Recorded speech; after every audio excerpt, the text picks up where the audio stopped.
Hello, in today's video I'll show you how to fix your Dreamy D20 Plus not connecting to Wi-Fi.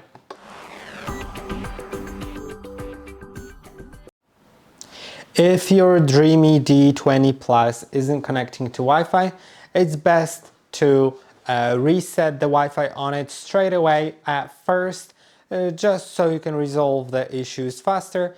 Resetting the Wi-Fi shouldn't affect your settings and shouldn't reset your map. So that's great. First I'll need to turn my device on because it's currently off.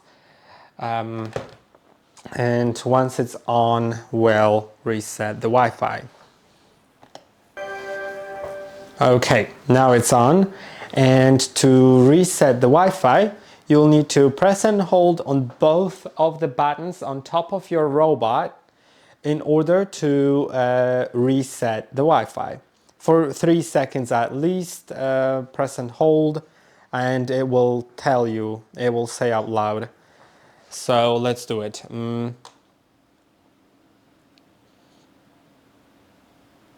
Waiting for the network configuration. Now it says waiting for the network configuration. So all you need to do now is go to your app, go to your Dreamy Home app, delete your, remove your robot by clicking on its name, then clicking on remove robot.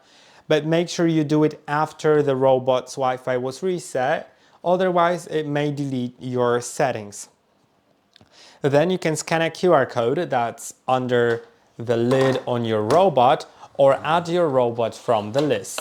You can see there's this QR code right here, but you can also add your robot from the list. So that's what I'll do.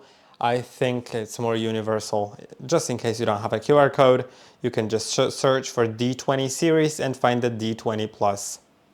Then select that it has been turned on, click on next, select that you have heard the voice prompt for configuring the network, click on OK, and now connect to a Wi-Fi network.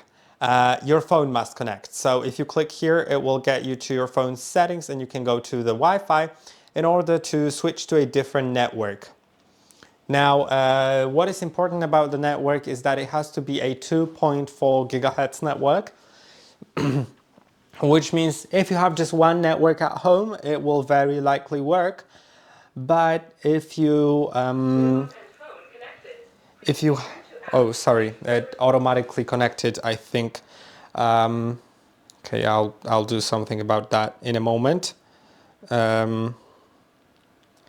Yeah, so as I said, if you have two networks of a similar name and one of them says 5G, that network won't work. Make sure you connect to a network that either says at the end 2.4 gigahertz or doesn't say anything like that, doesn't have it in its name. So that is the thing. Also make sure that your router is close enough to your robot and your phone is also close enough to the robot. Then enter the Wi-Fi's password so it can be sent to the robot. Click on next and now it will ask you to connect to Dreamy Vacuum network, to the network of that name. So I'll go to device hotspot connection. It will get me to my settings on my phone and then I can find the Dreamy connection, but I'll need to reset network again because my phone automatically connected to the network and I disconnected manually. So let's do it again. Let's just select the Dreamy Vacuum. As you can see right here, it is now selected. I can now go back to the app and it's going to connect. It'll take a short moment and it'll be done. Now, okay, it is connected. So that's how it should work. Remember that your robot may lose its Wi-Fi connection in case of like having a large home where sometimes you lose connection if the robot gets too far away. In that case, if you have multiple networks, you can add them in settings so the robot can switch. Or if you don't have multiple networks and it disconnects in some parts of your home, you just need to deal with it. Now, as you can see, my map wasn't reset and all the other settings weren't reset, so that's great. And that is about it. If that didn't work, try restarting your router. Also try restarting your phone and the robot by pressing and holding on the power button and maybe connecting it again. I hope that this video was helpful. Don't forget to like and subscribe, and I'll see you in the next one.